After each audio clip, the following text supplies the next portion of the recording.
आज 15/4/25 के बाबा के महावाक्य सुनेंगे। आज बाबा ने कहा, मीठे बच्चे, बाप तुम रूहों से रूह रिहान करते हैं।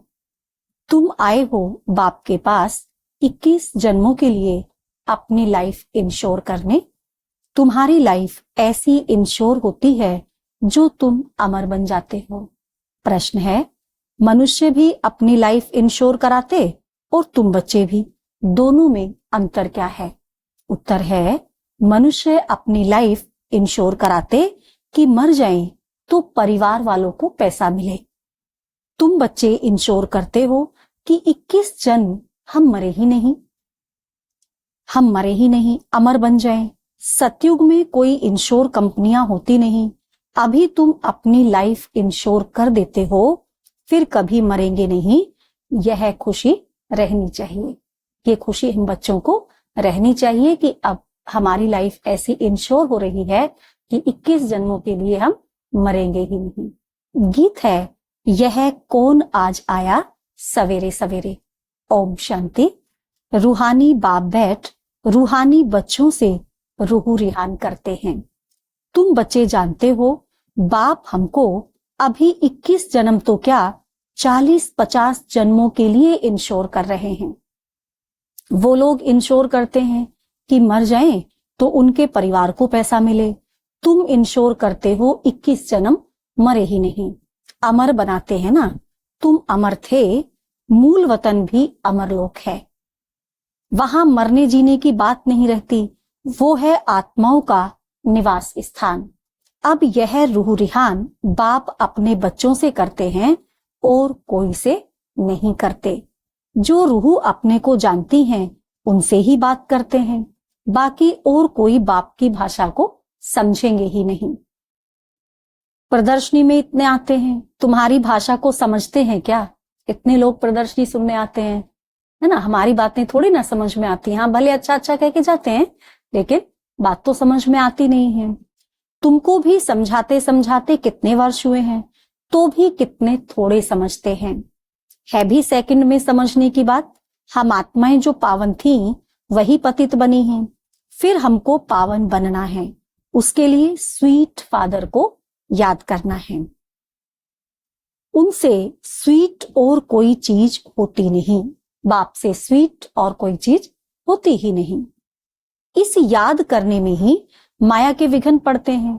यह भी जानते हो, बाबा हमको अमर बनाने आए हैं। पुरुषार्थ कर अमर बन, अमरपुरी का मालिक बनना है। अमर तो सब बनेंगे। सत्युग को कहा ही जाता है अमरलोक, यह है मृत्युलोक। यह अमर कथा है। ऐसे नहीं कि सिर्फ शंकर ने पार्वती को अमर कथा सुनाई, ऐसा तो नहीं है कि एक ही पार्वती ने कथा सुनी। वह तो सब हैं भक्ति मार्ग की बातें। तुम बच्चे सिर्फ मुझ एक से ही सुनो, मामेकम याद करो। बाबा कहते, ज्ञान मैं ही दे सकता हूं। ड्रामा प्लेन अनुसार सारी दुनिया तमो प्रधान बनी है। ड्रामा प्लेन अनुसार सारी दुनिया क्या बन गई? तमो प्रधान बन गई है। अमरपुरी में राज्य करना, उसको ही अमर पद कहा जाता है। वहां इंश्योर कंपनियां आदि होती नहीं। अभी तुम्हारी लाइफ इंश्योर कर रहे हैं, तुम कभी मरेंगे नहीं। हमारी लाइफ बाबा इंश्योर कर रहा है, तो बाबा ने कहा 21 जन्म तो क्या 40-50 जन्म के लिए तुम इंश्योर हो जाते हो। तो बुद्धि में कितनी खुशी रहनी चाहिए। हम अमरपुरी के मालिक बनते हैं तो अमरपुरी को याद करना पड़े। अमरपुरी के मालिक बन रहे हैं तो याद भी अमरपुरी को करना पड़े। मूल वतन यह भी मन मनाभव हो जाता है। अमरपुरी को याद करना, अमरपुरी के मालिक बनना है तो अमरपुरी को याद करना है, तो वाया मूल वतन ही जाना होता है। तो ये भी बाबा ने कहा मन मनाभव हो जाता है। यह भी मन मनाभव है। मूल वतन है मन मनाभव और अमरपुरी है मध्याजी भव। तो हर बात में 2 अक्षर ही आते हैं। तुमको कितने प्रकार से अर्थ समझाते हैं, तो बुद्धि में बैठे। बाबा क्यों इतने इतने प्रकार से समझा रहा है? ताकि हमारी बुद्धि में बैठ सके। सबसे जास्ती मेहनत है ही इसमें अपने को आत्मा निश्चय करना है। सबसे ज्यादा मेहनत स्वयं को आत्मा समझने में है। तो बाबा ने कहा स्वयं को आत्मा निश्चय करना, इसमें मेहनत है। हम आत्मा ने यह जन्म लिया है, 84 जन्म में भिन्न भिन्न नाम रूप देश काल फिरते आए हैं। सतयुग में इतने जन्म, त्रेता में इतने जन्म, द्वापर में इतने जन्म, सब मालूम है। यह भी बहुत बच्चे भूल जाते हैं। लेकिन बाबा ने कहा मैंने सब बच्चों को समझाया, बच्चों को मालूम भी है, लेकिन फिर भी बहुत बच्चे ये भी भूल जाते हैं कि सतयुग में 8 जन्म है, त्रेता में 12 जन्म है, द्वापर में 21 जन्म है, ये बातें भी भूल जाते हैं। मुख्य बात है अपने को आत्मा समझ स्वीट बाप को याद करना। उठते बैठते यह बुद्धि में रहने से खुशी रहेगी। फिर से बाबा आया हुआ है, हम जिसको हम आधा कल्प याद करते थे कि आओ आकर पावन बनाओ, जिस बाप को हम आधा कल्प से याद करते आ रहे हैं, पुकारते आ रहे हैं कि हे भगवान आओ आकर हमको पावन बनाओ, तो बाबा ने कहा वही बाबा इस समय आया हुआ है। पावन रहते हैं मूल वतन में और अमरपुरी सतयुग में। भक्ति में मनुष्य पुरुषार्थ करते हैं मुक्ति में व कृष्णपुरी में जाने के लिए। मुक्ति कहो अथवा निर्वाण धाम कहो, वानप्रस्थ अक्षर करेक्ट है। वानप्रस्थी तो शहर में ही रहते हैं।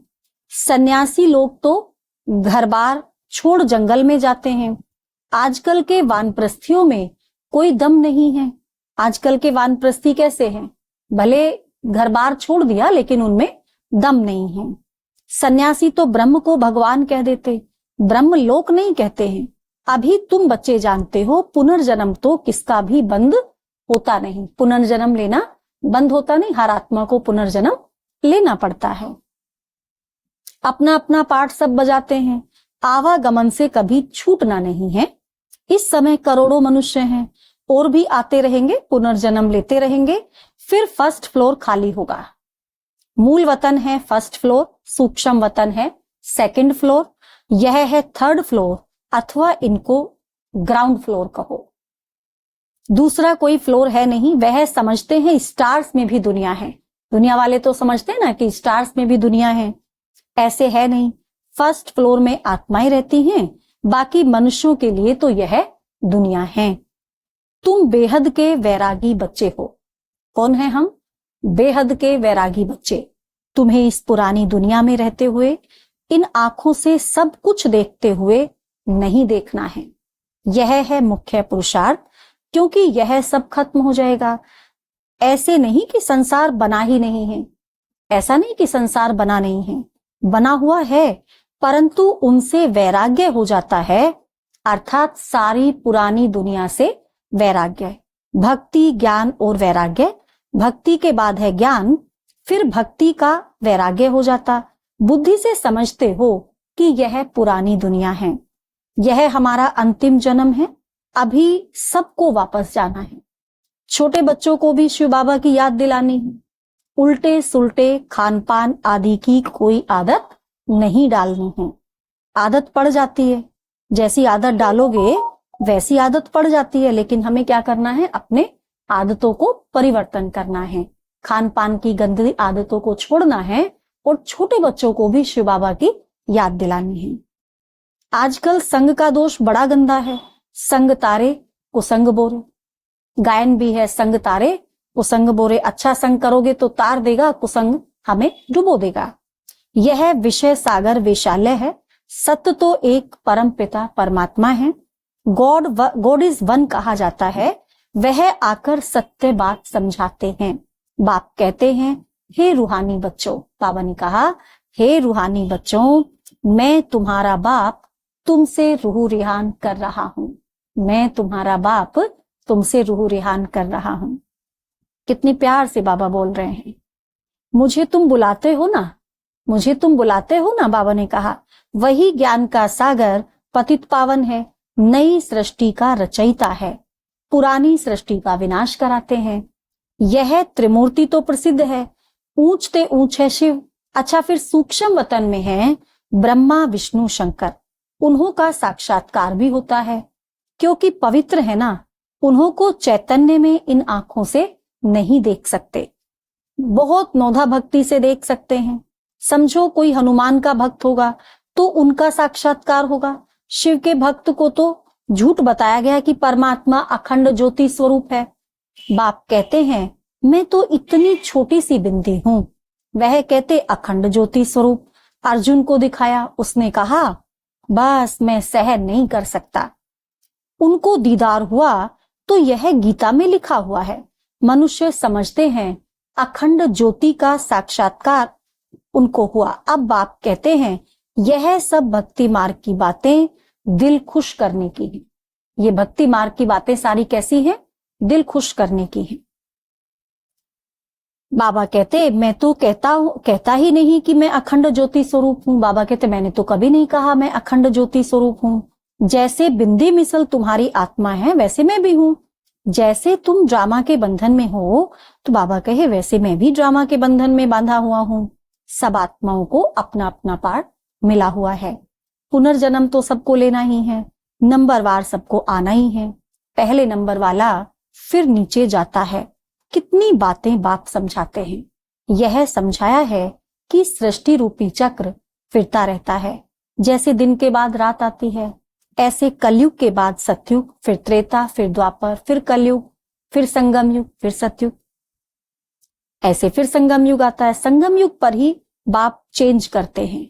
जो सतो प्रधान थे वही अब तमो प्रधान बने हैं, वही फिर सतो प्रधान बनेंगे। बुलाते भी हैं हे पतित पावन आओ, तो बाप कहते हैं मन मना भव। मैं आता हूं, बाबा ने कहा मैं आता हूं, मुझ बाप को याद करना है। यह यथार्थ रीति कोई मुश्किल समझते हैं। बाबा कहे मुझ बाप को तुम याद करो, स्वयं को आत्मा समझो। इस बात को भी कोई समझते नहीं। हम आत्माओं का बाप कितना मीठा है। आत्मा ही मीठी है ना, शरीर तो खत्म हो जाता है, फिर उनकी आत्मा को बुलाते हैं। प्यार तो आत्मा से ही होता है ना, संस्कार आत्मा में रहते हैं। आत्मा ही पढ़ती है, सुनती है, देह तो खत्म हो जाती है। मैं आत्मा अमर हूं, मैं आत्मा अमर हूं। तो बाबा कहते फिर तुम, तो बाबा ने कहा मैं आत्मा अमर हूं, तुम ऐसा सोचते हो आत्माएं अमर हैं, तो फिर तुम मेरे लिए रोते क्यों हो? ऐसे भी तो कहेंगे ना किसी से कि मैं आत्मा तो अमर हूं, शरीर छूट गया तो तुम्हें मेरे लिए रोने की आवश्यकता नहीं। तो तुम्हारा देह में प्यार है, होना चाहिए, आत्मा में प्यार है। कोई शरीर छोड़कर जाता है तो कौन गया? गई तो आत्मा, शरीर तो गया नहीं। लेकिन हम क्या करते हैं? रोते हैं उसके लिए। तो रोना नहीं है, क्योंकि प्यार किससे है? अगर आत्मा से प्यार है तो रोएंगे नहीं, और शरीर से प्यार है तो रोएंगे। इसलिए बाबा कहते देह से प्यार नहीं होना चाहिए, होना चाहिए आत्मा में प्यार। अविनाशी चीज में प्यार होना चाहिए। विनाशी चीज में प्यार होने से लड़ते झगड़ते हैं। सतयुग में है देही अभिमानी, इसीलिए खुशी से एक शरीर छोड़ दूसरा ले लेते हैं। इसीलिए खुशी से एक शरीर छोड़ दूसरा ले लेते हैं। रोना पीटना कुछ भी नहीं होता। तुम बच्चों को अपनी आत्म अभिमानी अवस्था बनाने के लिए बहुत प्रैक्टिस करनी है। मैं आत्मा हूं, अपने आत्मा भाई को बाप का संदेश सुनाना है। मैं आत्मा हूं, हम सब आत्मा भाई भाई हैं, तो हम आत्माओं को दूसरे अपने आत्मा भाइयों को संदेश सुनाना है। हमारा भाई इन ऑर्गन्स द्वारा सुनते हैं। ऐसी अवस्था जमाओ, बाप को याद करते रहो तो विकर्म विनाश होते रहेंगे। खुद को भी आत्मा समझो, उनको भी आत्मा समझो, तब पक्की आदत हो जाए। यह है गुप्त मेहनत। अंतर्मुखी हो, इस अवस्था को पक्का करना है। जितना समय निकाल सको उतना लगाओ। 8 घंटे तो बाबा ने कहा धंधा आदि भल करो। 8 घंटे खूब धंधा करो, कोई मना नहीं है, नींद भी करो। बाकी 8 घंटा नींद करना है, बाकी 8 घंटा याद में रहना है। अपनी याद को 8 घंटे तक ले जाना है, तब तुमको बहुत खुशी रहेगी। पतित पावन बाप कहते हैं मुझे याद करो तो तुम्हारे विकर्म विनाश हो। ज्ञान तुमको अभी ही संगम पर मिलता है। महिमा सारी किसकी है? महिमा किसकी है सारी? संगम युग की। जबकि बाप तुमको बैठ समझाते हैं इसमें कोई स्थूल बात नहीं है। महिमा किसकी है, सुनाइए जरा, मधुबहन बोलिए, किसकी महिमा है? महिमा बाप की है।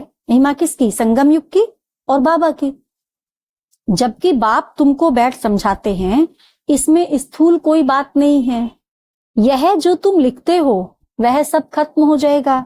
नोट भी इसीलिए करते हैं, तो पॉइंट्स नोट होने से याद रहेगा।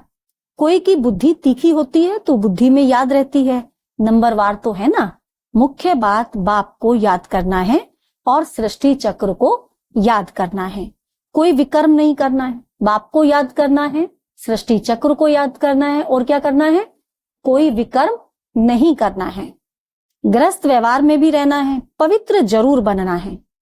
कई गंदे ख्यालात वाले बच्चे समझते हैं हमको यह फलानी बहुत अच्छी लगती है, गंदे ख्यालात हो जाते हैं तो एक दूसरे में बुद्धि जाती है, तो दृष्टि खराब हो जाती है, फिर कहते ये फलाने हमको अच्छा लगता है या फलानी अच्छी लगती, इनसे हम गंधर्वी विवाह कर लें। परंतु यह गंधर्वी विवाह तो तब कराते हैं जबकि मित्र संबंधी आदि बहुत तंग करते हैं। तो बाबा ने अपने समय पर एक दो के कराए, तो उसकी उस समय बाबा को आवश्यकता लगी तो कराए। ऐसे नहीं कि हम खुद से ऐसा करना शुरू कर दें, तो उनको बचाने के लिए ऐसा बाबा ने किया। ऐसे थोड़ी सब कहेंगे हम गंधर्वी विवाह करेंगे, ऐसा नहीं। पहले दिन ही जाकर गटर में पड़ेंगे, नाम रूप में दिल लग जाती है, यह तो बड़ी खराब बात है। गंधर्वी विवाह करना कोई मासी का घर नहीं है। एक दो से दिल लगी तो कह देते गंधर्वी विवाह करें। तो इसमें संबंधियों को बड़ा खबरदार रहना चाहिए, समझाना चाहिए, समझना चाहिए, फिर यह बच्चे काम के नहीं। जिनसे दिल लगी है उनसे उससे हटा देना चाहिए, नहीं तो बातें करते रहेंगे। इस सभा में बड़ी खबरदारी रखनी होती है। आगे चल बड़े कायदे से सभा लगेगी, आगे समय ऐसा आएगा कि बड़े कायदे से सभा लगानी पड़ेगी। ऐसे ऐसे ख्यालात वालों को आने ही नहीं देंगे। जो बच्चे रूहानी सर्विस पर तत्पर रहते हैं, जो योग में रहकर सर्विस करते हैं, वही सतयुगी राजधानी स्थापन करने में मदद करते हैं। सर्विसेबल बच्चों को बाप का डायरेक्शन है, आराम हराम है। जो बच्चे बहुत सर्विस करते हैं वह जरूर राजा रानी बनेंगे। जो जो मेहनत करते हैं, आप समान बनाते हैं, उनमें ताकत भी रहती है। स्थापना तो ड्रामा अनुसार होनी ही है। अच्छी रीति सब पॉइंट्स धारण कर फिर सर्विस में लग जाना चाहिए। आराम भी हराम है, सर्विस ही सर्विस, तब ऊंच पद पाएंगे। बादल आए और रिफ्रेश होकर गए सर्विस पर। बादल आए भरकर जाओ और जाकर के सर्विस करो। सर्विस तो तुम्हारी बहुत निकलेगी, किस्म किस्म के चित्र निकलेंगे जो मनुष्य झट समझ जाए। यह चित्र आदि भी इंप्रूव होते जाएंगे। इसमें जो भी हमारे ब्राह्मण कुल के होंगे वह अच्छी रीति समझेंगे। किसी को चित्र दिखाओ अपने कुल का होता है, तुरंत उसको बुद्धि क्लिक हो जाती है। जो अच्छी रीति धारणा करते हैं, बाप को याद करते हैं, उनके चेहरे से ही मालूम पड़ जाता है, चेहरे से ही मालूम पड़ जाता है बाबा हम तो आपसे पूरा वर्षा लेंगे, तो उनके अंदर खुशी के ढोल बजते रहेंगे। सर्विस का बहुत शौक होगा, रिफ्रेश हुए और यह भागे। सर्विस के लिए हर एक सेंटर से बहुत तैयार होने चाहिए। तुम्हारी सर्विस तो बहुत फैलती जाएगी, तुम्हारे साथ मिलते जाएंगे। आखिरी एक दिन सन्यासी भी आएंगे। क्या कहा बाबा ने? सन्यासी भी आएंगे। अभी देखो कितने सन्यासी आ रहे हैं ना, सन्यासी भी आएंगे और आ भी रहे हैं। अभी तो उन्हों की राजा ही है, उन्हों के पैरों पर पड़ते हैं, पूजते हैं। बाप कहते हैं ये भूत पूजा है। क्या है ये? भूत पूजा। बाबा ने कहा मेरे तो पैर है नहीं, इसीलिए पूजने भी नहीं देंगे। बाबा कहे मैंने तो यह तन लोन लिया है, इसीलिए इनको भाग्यशाली रथ कहा जाता है। इस संगम युग पर तुम बच्चे बहुत सौभाग्यशाली हो। क्यों? क्योंकि तुम यहाँ ईश्वरीय संतान हो। गायन भी है, आत्माएं परमात्मा अलग रहे बहुकाल, सुंदर मेला सज गया जब सतगुरु मिला दलाल। तो जो बहुत काल से अलग रहे वही आते हैं, उनको ही आकर के बाबा कहते मैं पढ़ाता हूं। इसीलिए उनको ही आकर मैं पढ़ाता हूं। श्री कृष्ण का यह अंतिम जन्म है, इसीलिए नाम भी इस एक का श्याम सुंदर पड़ा है। श्री कृष्ण को कहते हैं ना श्याम सुंदर, तो श्याम से सुंदर बना।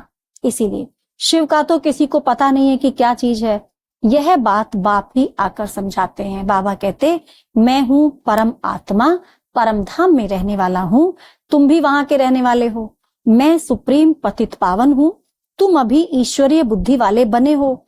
ईश्वर की बुद्धि में जो ज्ञान है वह तुमको सुना रहे हैं। सतयुग में भक्ति की बात होती नहीं, यह ज्ञान तुमको अभी मिल रहा है। ये ज्ञान ना तो भक्ति में मिलेगा, ना तो सतयुग और त्रेता में मिलेगा। ये ज्ञान केवल अभी ही मिलता है संगम युग पर। अच्छा, मीठे मीठे सिकी लधे बच्चों प्रति माता पिता बाप दादा का याद प्यार और गुड मॉर्निंग। रूहानी बाप की रूहानी बच्चों को नमस्ते। हम रूहानी बच्चों की रूहानी माता पिता बाप दादा को याद प्यार और गुड मॉर्निंग। नमस्ते बाबा, नमस्ते, शुक्रिया बाबा, शुक्रिया। धारणा के लिए मुख्य सार। पहला पॉइंट है, अंतर्मुखी होकर अपनी अवस्था को जमाना है, अभ्यास करना है। मैं आत्मा हूं, अपने आत्मा भाई को बाप का संदेश देता हूं, ये अभ्यास पक्का करना है। ऐसा आत्म अभिमानी बनने की गुप्त मेहनत करनी है। दूसरा पॉइंट है, रूहानी सर्विस का शौक रखना है, अपने रूहानी सर्विस का शौक रखना है। आप समान बनाने की मेहनत करनी है। संग का दोष बड़ा गंदा है, इसीलिए संग की संभाल भी रखनी है, उससे अपने को संभालना है। उल्टे खान पान की आदत नहीं डालनी है, खान पान भी अपना शुद्ध रखना है। आज का वरदान है, विश्व कल्याण के कार्य में सदा बिजी रहने वाले विश्व के आधार मूर्त भव। विश्व कल्याणकारी बच्चे स्वप्न में भी फ्री नहीं रह सकते। जो विश्व कल्याणकारी बच्चे हैं वो स्वप्न में भी फ्री नहीं रह सकते। जो दिन रात सेवा में बिजी रहते हैं उन्हें स्वप्न में भी कई नई नई बातें, सेवा के प्लान व तरीके दिखाई देते हैं। वे सेवा में बिजी होने के कारण अपने पुरुषार्थ के व्यर्थ से और औरों के भी व्यर्थ से बचे रहते हैं। उनके सामने बेहद विश्व की आत्माएं सदा इमर्ज रहती हैं, उन्हें जरा भी अलबेलापन आ नहीं सकता। ऐसे सेवाधारी बच्चों को आधार मूर्त बनने का वरदान प्राप्त हो जाता है। स्लोगन है आज का, संगम युग का एक एक सेकंड वर्षों के समान है, इसीलिए अलबेलेपन में समय नहीं गवाओ। संगम युग का एक एक सेकंड बाबा ने कहा बेहद कीमती है, इसीलिए एक एक सेकंड को सफल करना है। एक एक सेकंड सफल करना मतलब साल साल सफल करना, तो इसलिए एक सेकंड भी हमें अपना अलबेलेपन में नहीं गवाना है। अव्यक्त इशारे हैं आज के, कंबाइंड रूप की स्मृति से सदा विजयी बनो। जिसके साथ स्वयं सर्वशक्तिमान बाप कंबाइंड है, सर्व शक्तियां स्वतः उनके साथ होंगी। जहां सर्व शक्तियां हैं वहां सफलता ना हो, यह असंभव है। कोई अच्छा साथी लौकिक में भी मिल जाता है तो उसको छोड़ नहीं सकते, ये तो फिर अविनाशी साथी है। कभी धोखा देने वाला साथी नहीं है, सदा ही साथ निभाने वाला साथी है, तो सदा साथ साथ रहो। तो इस साथी को सदा कंबाइंड रखना है, क्योंकि ये साथी सदा साथ निभाने वाला है, कभी साथ छोड़ने वाला नहीं है। अच्छा, ओम शांति।